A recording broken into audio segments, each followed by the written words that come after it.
Hello and welcome back to OT, the podcast. We're here to talk about watches time, how to spend time. I'm Andy Green. My name's Felix. I'll be your host for the evening. MC, I guess. Because, Andy, it's award season in Watchland. Is it? Yeah. I think by the time this episode goes live, we'll be fresh from the Grand Prix de Horologies de Genève. Some might call it the Oscars of Watchmaking. And what are we doing here? We're doing the Grand Prix de ET, the GPOT, I think it's GPOT, time. big. You know, we've spoken before, Andy, about our problems and complaints with the GPHG. So I think the natural thing to do is to create a rival organisation. I like it. The most important question I have for you, Felix, before you talk about the topics we will be covering with our jury of two, what's our statue look like? Are you familiar with the Logies? I am, yes. Oh God, I've forgotten all about the GPHG awards and their creepy hand. The less I say, the better. Look, let's have ours. I'm trying to think. Bert Newton's got to present it or win it. It's not around anymore, Felix. Rest in peace, Bert. Oh, maybe we'll make it look like Bert Newton. George Daniels. Let's make it like a grumpy George Daniels. It's a little. We might have to get the Daniels estate on board, and we can call them the Daniels. The Daniels. Or Daniel Radcliffe. We can get Daniel Radcliffe on. Or, the Raddies. Rad Dads. Rad Dads. Andrews. The Rad Dads. The Rad Daddies. Let's do that. Hey, before we do that, though, I'll give you a quick teaser of what we can expect, because let's be honest, this is a bit fast and loose. We're going to be talking about not necessarily the traditional GPHG categories of the best chronograph, the best men's watch, all that sort of stuff. We want to be a bit more editorial. The most surprising watch of the year, the biggest drama, watch we'd actually spend our own money on. Trends. We want to talk about trends. We want to also, get a bit real. The most underwhelming watch of the year. Oh wow! Best collaborations. The smartest watch of the year. Shout out Pixel. And if you're talking about the smartest watch, you have to talk about the dumbest watch of the year. Interesting. And no brands are safe. No watch is safe. No, I don't think so. Except Artem straps that naturally win the best sailcloth-strap of the year award. Naturally. I'm more excited for the people to disagree with us. Yes. On our categories and add to them. We've got a short list. We sort of whittled it down to sort of top 4, top 5 for each of those categories you mentioned. And I'll be very transparent in the spirit of rigorous academic discourse. There's no peer review here. I would have maybe spent 3 to 4 hours thinking about this. So solid. Well, yeah. I mean, equal with the GPHG then. Just kidding. Love you guys. We're coming for you with the GPOTs. GPOTs. What do you want to start off with, Andy? Well, the first on the list is the most surprising release of the year. What do you think the most surprising watch of 2022 has been? Well, why don't we work through our short list, Felix? Why don't you read out the list of the top 5? Sure. Oh, whatever, Andy. I had top of the list only because it's most recently released. The chiming Omega. I can't remember what it's officially called. The chronograph repeater. With a very surprising price, $500,000 or something. Yeah. More facts have come. I mean, this has also been made apparently with some help of perhaps underemployed Blancpain watchmakers. Okay. Pretty surprising watch. Makes sense. It's interesting news. Yep. No one saw that coming. Still don't entirely understand why it came, but it's here. Yeah. The next one on the list that I thought, it surprised me. It could have been a few Rolex releases this year, but the most surprising Rolex for me was the left-handed GMT Master 2, aka the Sprite. Yes. Not the colours, more the left-handed. Yeah. Destro. A little bit of a left of field. One of those, genuine, when I saw that pop up on my Instagram feed at Watches and Wonders. Yeah, I don't think anyone. It's one of those ones no one was asking for. I don't think you ever expected Rolex to do it. So yeah, I think that belongs on the list. Another watch no one expected to see, and this is I think Carson Chan's been talking about this a little bit. Maybe it was Carson Chan, maybe someone else. Maybe I'm misattributing it. Maybe it was Chris Hall. The amount of watches that Cartier don't re-release, like they've got, they're sort of very selective. We did not expect the Cartier Pebble No, but it's or sold. baseball field. Is that baseball diamond? Is that what people call it too? Maybe. Mm. I'm not. I don't know that much about it because it's. Where did it come from? Where did it go? Can I get one? Can I afford one? Definitely no. No, nice. Can you in post mash that up to the theme of Cotton Eye Joe? Yeah, just make a mashup for sure. Sure. This one I found genuinely surprising and genuinely exciting Mhm. from Felix's, wow, this is a serious play. The Richard Mille Ferrari ultra thin, hang on, first of hundredths, I think Mhm. it's called. Incredible. Credit Ultra card. thin's been something that people have been, fighting over for a little while now, namely Piaget and Bulgari. Richard Mille, they just came in, smashed the competition. Fight no more. Yeah, it's insanely thin. You're talking millimeters. Yeah, I can't remember it off the top of my head. I probably should have done some research there. The most impressive thing for me about this one is that unlike all the other ultra thin watches that are under that sub 2 millimeter thinness, that you could actually take the movement out of this one, Mm, which is wild. it is cool. The last one on this list I threw in, and I debated, Felix, whether to put this under best collab of the year because I think it's a good collab. But I put it under most surprising release of the year, and that is the Royal Oak self-winding Carolina Bucci limited edition. Is this the petrol-y oil slick looking dial? Yeah, it's a sapphire dial. That sort of rainbow sapphire. Yeah, nice. Yeah, I Just mean, didn't ever expect it. AP are genuinely a pretty surprising brand. They are actually. That's a good point. They like to confound expectations. Cool collab. The strict rules of the GPOTs don't allow you to enter the same watch into into different categories. So you really have Yeah. to pick and choose where you place it. I also think we should at this point mention that brands don't have to pay to enter into the GPOTs. Having said that, if either Omega Cartier, Richard Mille, or Audemars Piguet wish to submit a fee for consideration, After the fact, these results aren't final. Tentative award. we will re-edit and make that watch the winner. As we're very what's the word? Editorial independent. Very Mm, yeah, we're very proper. Hey, who we haven't discussed this at all actually. I've just got on our notes, we've got and the winner is dot dot dot. it's a two. We're rather going to have a hung vote, or we're going to have to be both on the same page for these. Here's the rules. I think we both put forward our suggestion. If we agree, that's Mm, great. If we don't agree, we have to agree fairly quickly and not, move on and keep the show going. aggressively. Yeah. Okay, all right. I'll go first. The most surprising release: left-handed Rolex Stim Master 2. 100% agree. It was either that or the Richard Mille. Richard Mille was because I didn't see it coming, but it makes sense in the I world of didn't see the Richard Mille. Ferrari collab coming, but yeah, Yeah, I you're mean, they've right. got the collab. They've got to do something with it. Yeah, Yeah, left-handed GMT Master. That was like, why? Oh, why? rattled. All right, well, let's move on to the next category, Felix, which is Congratulations, Rolex. you can contact us for your award. Biggest drama of the year, 2022. Oh, there's drama. Watch drama contenders. Ooh, okay.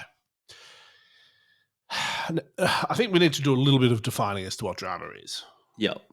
Drama is when I think the forums and the Facebook groups and the Instagram gets disproportionately angry. Drama. Watch Drama. drama. Drama about watches. Top of my list, Moonswatch.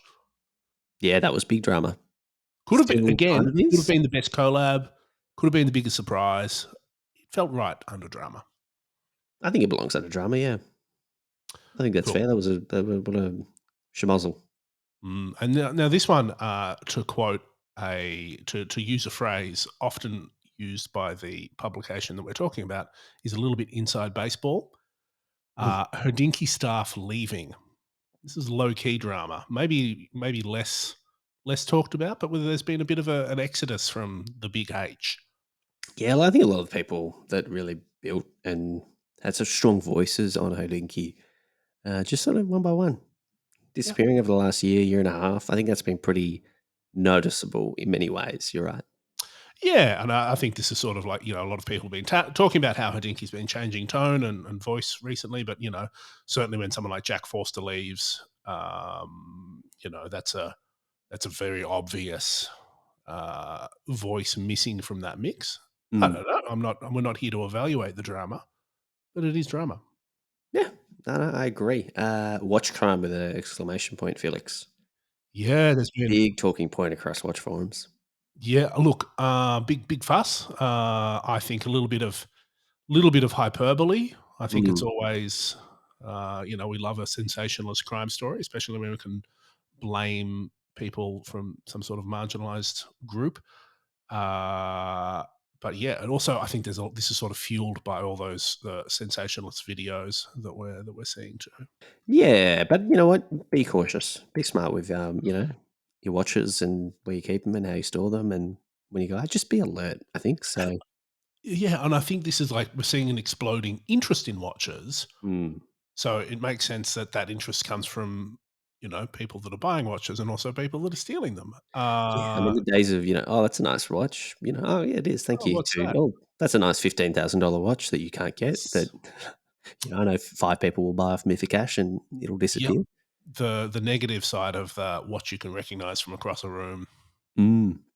Last drama. Is Tiffany blue still drama? What Tiffany Blue, Felix? I I mean, mean, that's the drama, isn't it? yeah, is it still drama? Maybe, maybe not. I don't know. Prices on the Tiffany Blue, that was sort of earlier this year. If we talk about the Rolex Turquoise, for Was it example. was, Frederic Arnault flexing a Tiffany blue unique piece this year or last year? He was after the 5711. There's 170 pieces that are still, you see around the place. Obviously, there was the 5711 that the collector bought for was a $5 or $6 million, Mm. which was pretty crazy. That was pretty big news. Yeah, that's a bit of drama. I mean, It's everyone loves talking about it, and every time a blue dialed watch is released now, it's either hated or loved, and there's certainly a robust discussion about it. and if whether or not one brand owns the color blue. The winner is Felix. I'm going to say Moonswatch. I think that was legitimate worldwide, big Yeah, news in the yeah. news drama. I'm more interested in some of those other ones, but Moonswatch in terms of, um, where we're at in watches in terms of mass market coverage, Mm. people hyping things up and perpetuating the problem and, all that sort of stuff. I think it really encapsulates a lot of stuff going on right now. Well done, Moonswatch. Well done, Omega Swatch. Good work, We'll guys. make your bioceramic Daniel. We'll get it in the post. I love it. All right, next category, Felix. The watches we would most likely buy with our own money. Good category. I like it. Yeah, I put in a cheeky entrant for you here, by the way. I can tell. um, tricky one. Tricky. I don't really buy many new watches. But the watch I keep coming back to, and I Mhm. have a deep and abiding love in my heart for, is the Tag Heuer Acroace Solargraph. Oh, mate, 100%. You should get one. I should, yeah, You should. but they're hard to get. They They only are. made a very small amount this year, and it's a long list. Just refreshing people, solar powered, Mm, cool glow in the dark, forged carbon bezel, mm. slim profile. Great Cool watch. case, wears well, Yeah. amazing price point for, kind of what you get. It's like Well, I mean, it's 3, 4 five, grand, not yeah, much. $4,000 quartz watch. Yeah, very cool. Very, very cool from Tag Heuer. That's certainly on the list. What's the next one? I put, and this I think is a collective one. Maybe if we need to, buy Team OT watches, Cartier Santos Dumont. Hard to go wrong. I don't know which one, any of them, all of them. Maybe one of those special lacquer dials. They look really nice. And the Well, lacquer, I didn't realize it until I was looking at photos taken for the cover of Revolution coming in stores soon. The lacquer's on the case. How did I not realize that? mm, it is a special watch, limited, not a huge amount of coverage, not a huge amount made. Yeah, Very cool. yeah, yeah. Next one, I'd happily take one of the regular steel ones if anyone from Cartier is listening, by the way. hey, I'm sure they are. Next contender, the Tudor Pelagos 39. I nominated this for you, Andy. Would you actually Mm. buy this? Yeah, I'm pretty keen on it. It is a really nicely finished watch. It's a great size. I wasn't sold on the pictures. It looked a little bit off. And then I saw it in person, tried it on, and thought this is a fantastic watch. Okay. Love it. Truly great Love it. watch. Yeah. My next one is no surprise to you, I suspect, because I'm constantly talking about it. I Mm. just interject in conversations. We might be talking about, our pets or, I don't know, housing renovations. And I'll be like, hey, Andy, I know your dog's, really cute and all, but have you thought about getting them a Oris Pro Pilot 39 millimeter in salmon dial collar? You're big on Salmondale. It's a lovely dial. Such a good watch. Titanium. It's a genuinely interesting design. It's got a cool movement. It's a great watch. Fishing for a call from Morris, I think, Felix. Sure. Love a cold Morris. They're always good. Andy, you added one onto the I list. had one. I think this one's also for you. This is Oh, really? yeah, Tissot PRX with the turquoise style. Ah, the Tiffany ISO. To Snisno. Yeah. What a great Yeah, watch. What a great platform to put that dial in. yeah, and it looks cool. It's what, like $500? I think I said. Yeah, 550, 450 to 550, something like that. I mean, you don't have to think too much about it. I don't know if we need a joint winner for this one, Andy. Is we're not spending our combined money and sharing the watch. So Yeah. what are you most likely to buy with your own money? I'd say, I think the clear winner for me is probably the Tag Heuer Croatia Solograph. You stole mine. Well, maybe we're Well, I just on guess the we're both same page on brilliant everything. then. Okay, all right, fine. I wrote it. I put it down first on the list, hoping Yeah. that I would be able to get it. But yeah, pinched my allocation. We do need to agree on some things, Felix. And you know what we can agree on? What? Our love for this week's episode sponsor, G-Shock Australia, who you must check out at gshock.com.au. That was an incredible segue, Andy, by Thank the you. way. That's top 10 Andy Green segues of all time. Last week, we spoke about the origins of the G Shock in the 80s. We've moved on a decade. We're now into the 90s, the decade where you entered the planet, Andy Green, Mm. and where G Shock also kicked off. Yes, Felix, time is flying. Well, it started off, its life as a watch made for professionals. The combination of toughness, coolness really led to it, quickly becoming adopted by a more surprising demographic. People like that, skated, surfed, and anyone else that was really kind of cool, musicians and actors. 100%. So I did a little bit of digging around on the internet, trying to find like cool old pictures of Mm. celebrities wearing G Shocks from the 90s. And I'm pretty sure that if you pick up any magazine from the 90s, you go get your hair cut in a country town, look through the pages, you will find more G Shocks in any sort of youth or fashion mag than any other brand combined. I was 100%. looking, found like an old Rolling Stone article about Spice Girls. Posh Spice, Cherry Red G Shock on the cover, 1997. Natch, I Doesn't get wonder if better she's than still got it. that. Sorry, She might still have it. she might. Mate, imagine. Let's make that as a reissue or get that one on option. Mm. Get it up for auction there. I don't actually. There's another '90s G Shock story that I don't think I've ever really told, Andy. Is this the time? Are you telling us? I think so. I think Tell it's this us. time. So I was going to get a watch for I think it was my 16th or 18th birthday. I can't Mhm. remember. I wanted a G Shock because they were Of course you cool. did. You're only human. Oh, yeah, I had Swatch watches. I wanted a G Shock. They were tough. They were digital. They could do everything. I wasn't allowed to get one because my parents thought they were too ugly. Oh, Sorry, no. sorry, G Shock. Oh, no. Oh, no. Broke little Felix's heart, and then he got the final straw by forging a career in watches and getting G Shock as the sponsor and owning lots of G Shocks. You taught them a lesson, Felix.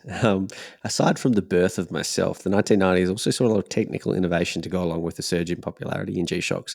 We got key features like the first ever thermosensor, which was in the DW6100, and the iconic triple graph dials in the DW5900, both in 1992. Then in 1993, the first Frogman, the first black backlit DW66 model in 1994. And things like the triple sensor and the Frogman really did set the stylistic tone. And I think a little bit of the future for G-Shock and the design there. Yeah, absolutely. I mean, we're talking about the 90s. I think it would be remiss of us not to mention Baby G, which was the smaller, sort of more fashiony, more colourful take on the watch and, aimed at women. That was introduced in 1994 and had a huge impact. Like that sort of really, I think, took G-Shock which was already like this tool watch, he took it into the worlds of like fashion, and that obviously applied to both men and women. For me, though, I think the watch that sums up the '90s the most, and it's probably the one I wanted, was the 6900 line. It's that round case. It's got the triple sensors. It's got that big button sort of on the bezel. It's such like for me, it's like that streetwear silhouette, and it's what we've seen. John Mayer did the collab recently with it. Keith have done like a gold version. It's such a cool shape, and I think for me, it's the most '90s of the G-Shocks. Yeah, it sure takes the award for, a 90s icon. If we were doing it by decade, G-Shock would be in there, Felix. We do have to get back to our awards, so don't worry. We'll be back next week looking at the 21st century with G-Shock. But for now, you can look at them at gshock.com. And thank you to G-Shock Australia for supporting today's episode of OT the Podcast. gshock.com.au, Andy. Don't forget that local website. .au. Felix, biggest trend of 2022? What's been happening? Sustainability. Mm-hmm. I mean, it's been a bit of a meta trend, but it's still popping off in 2022. Titainability? Titanium, it's everywhere. Everywhere. I'm writing an article on it at the moment, and over the weekend I saw that Hodinkee did a whole series of articles on titanium watches, which makes my life very easy. Thank you, Tony Trainer. Thank you. Dress watches making a resurgence. Is it dress watches as a trend, or is it a move away from like sports watches? And is that the same thing? It's a good question. Dress watches is what we have down. So, okay, sure. Dress watches is the entrant. Independent brands, bit of a free kick here, Felix, but they are strong. I think they sort of, for me, they fall in the same basket as sustainability. Like, they're increasingly getting stronger. It's that part of the market of like, you can't get the obvious choices. So you look at some of the less obvious choices and their, stock rises in keeping with it. Yeah, good call. Good shout. Yeah. Green dials, big in 2022. Name me the 3 biggest green dial watches in 2022. Patek. Sure. What else has been green this year? That Rolex with the palm leaves. That was last year, Felix. Was it? Yeah. I think that green Patek was last year too, if you want to be technical about it. Oh, no, the Nautilus was last year. The Chrono, yeah, the complicated one. Zenith have been doing green dials. Nomos have been doing green dials. If we're struggling. You don't think it's a trend? You've just thrown me under the bus on the green dial trend. I think we threw each other under the bus. Yeah, green dials 2022. I've been seeing a lot of green. Less blue, more green. Okay. Maybe that's an Andy Green thing. Rolex did the Lacadal day date, which was stunning. Oh, that was nice. Autodrono, might have been last year. Is Tiffany Blue really a green? Tiffany Blue arguably has a bit of green in it. Is integrated sports watches still a trend? And are they a trend this year? Or is it just like we've moved from trend to mainstream? Staple. Yeah, I don't think they're a trend. Okay. What do you think the biggest trend of 2022 is? I'm going to say the dress watch discussion we had, because it seemed like the most solid and legitimate argument we could make. I'm going to go titanium. Okay. Rolex, Langer, Laurent Ferrier, other brands. It's been around for a while, Felix, but all right, in the interest of moving on, we'll say titanium. No. Titanium dress watches. Titanium dress watches. You heard it here first. Dang. Let's get some controversy going on. Let's get some clicks. We need more views. We need more traffic. We don't need views. We're a podcast. What's the most underwhelming watch of the year? Meh. Okay. So the Meh Award. Meh. The first one we have here is the Tudor Ranger. The new Tudor Ranger. I forgot about it. I was looking at like watches and wonder of releases, and I'm like, oh yeah, that existed. Yeah, it was sort of overshadowed by a few of their other more interesting releases throughout the year. I think the Buffet Pro and it's just like a wasted opportunity.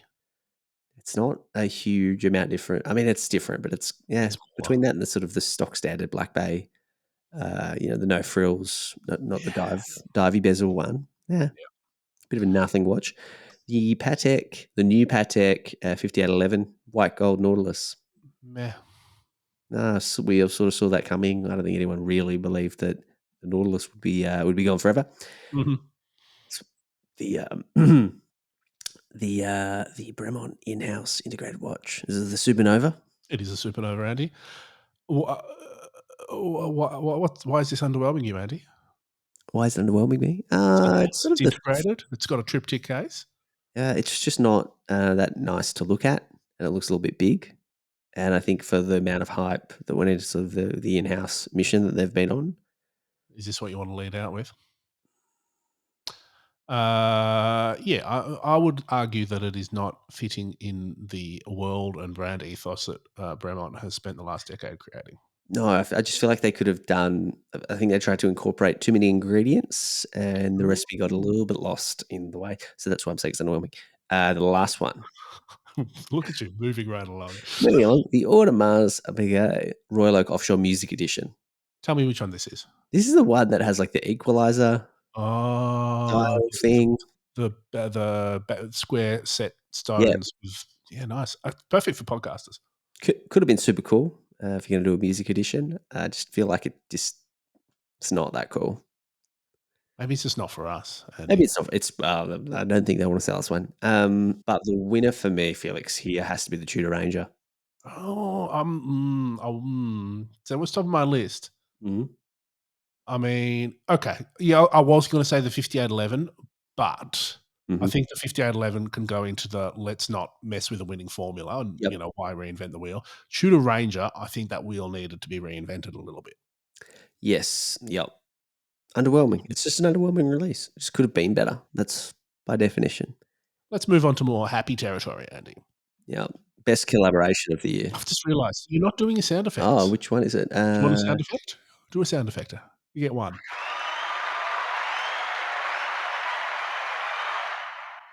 How's that? Wow.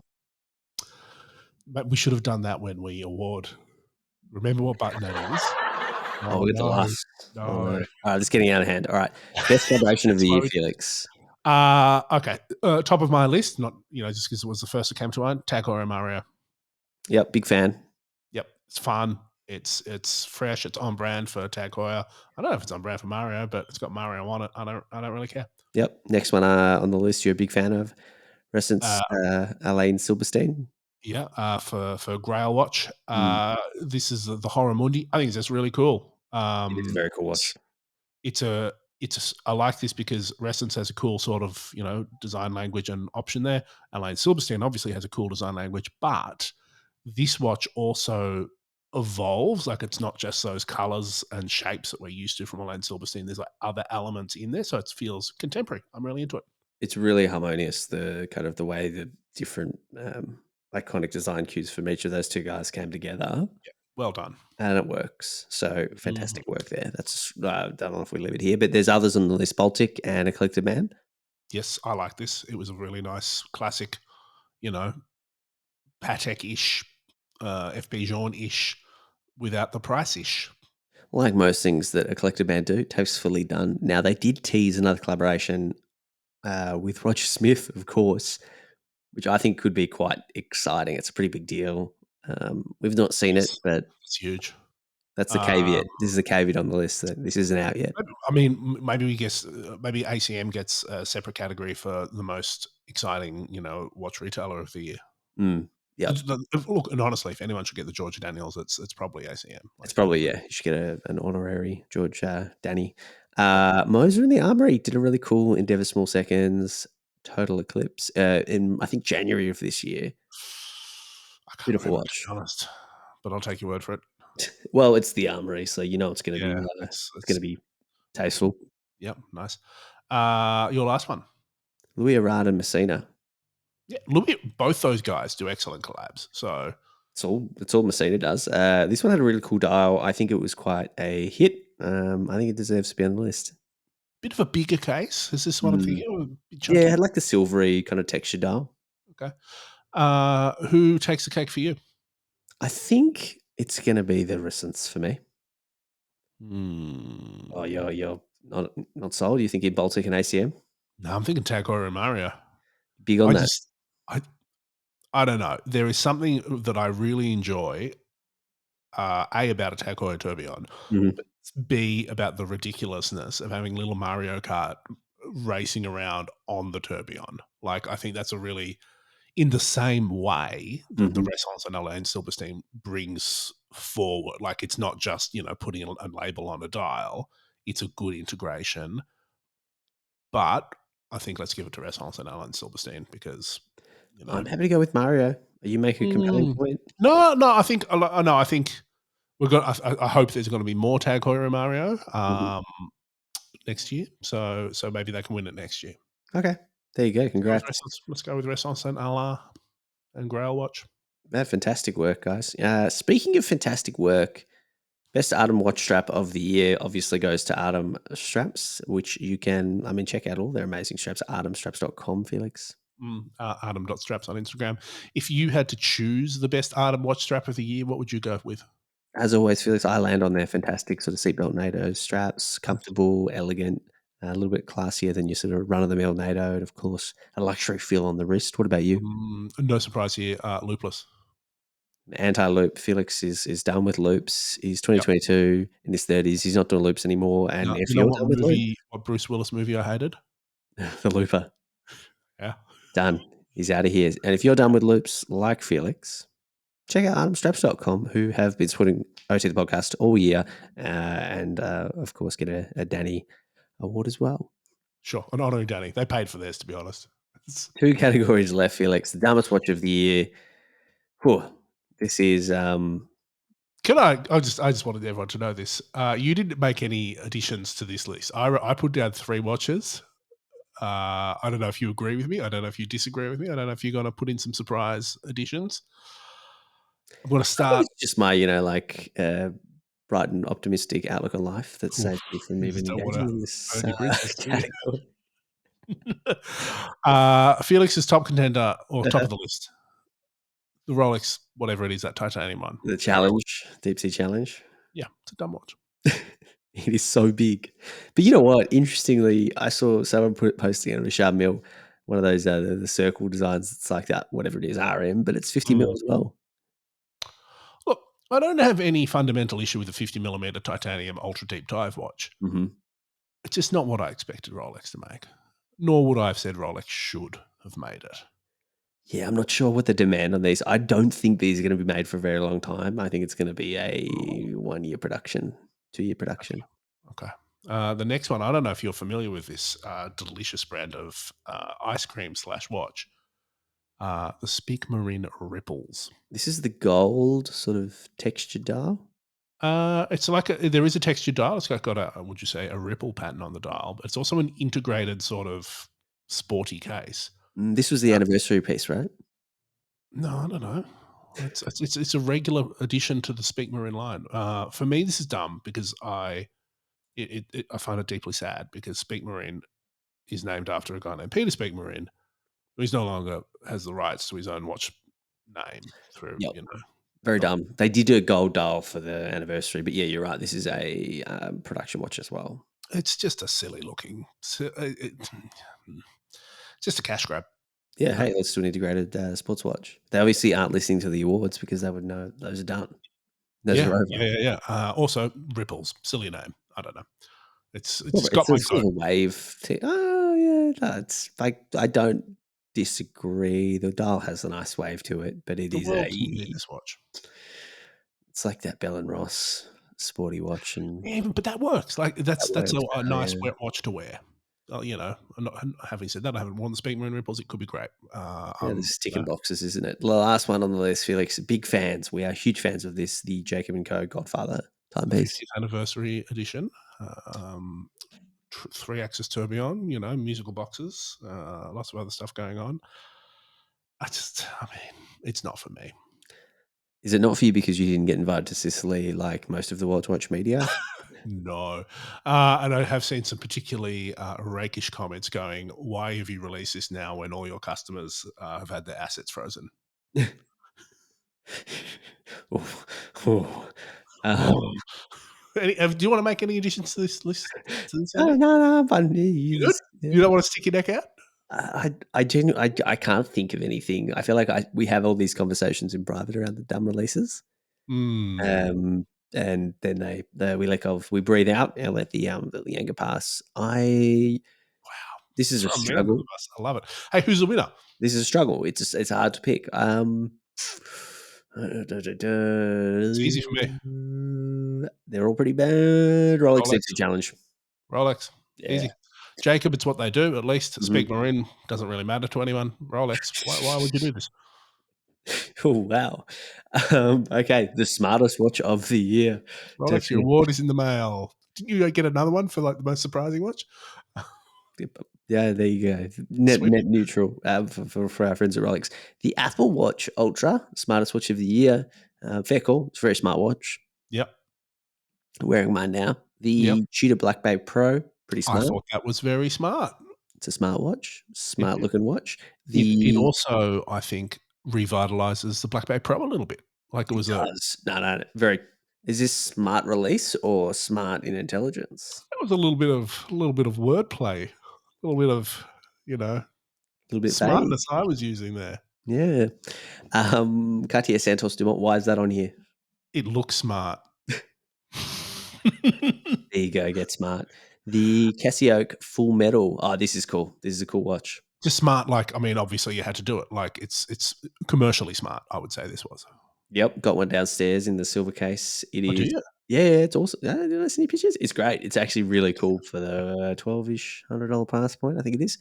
There you go. Tough choice. And of course, I could add the Google Pixel Watch, but I thought we'd leave it to Apple for the smartest one. What do you think? This is really tricky because these are all very different interpretations of smart. What do you think smart out of this? Ooh. Casio can Full Metal because I think that from a business standpoint was genius. Obviously people love to mod their Casios and the Casio, and they've been doing sort of aftermarket cases, and they go, actually, hey guys, we're going to do this for you, and we're going to do it way better than you could ever do, with the AliExpress case. So I think it is the winner for me. I'm tempted to go with. In fact, I'm not tempted. I am going to put forward the Tudor Black Bay Pro because it's Black Bay Pro is 10 years old. Mm-hmm. I think it's very, very smart, and it's gone from one or two watches now to an entire 80% of what Tudor make and sell, I assume. It was at risk of sort of, I think, people getting a bit fatigued, with that Black Bay Pro flips the switch and I think makes it, that cool watch again. Like I think it had been a few years that like a Tudor watch was that sort of, oh no, they had the 58s. Yeah, look, it's a nice kind of historical nod to the Rolex, original Explorer. Explorer 2, 6 I agree. All right, I'm on the Black Bay Pro train. I was about to say I was on the Casio train as well. Casio it is. Congratulations, Casio. Full Metal, lovely watch. Make sure you check one out. Felix, what an awards year. The Night of Nights. I think take now, the Andy, off. Can you pull out your applause? I think it's this one.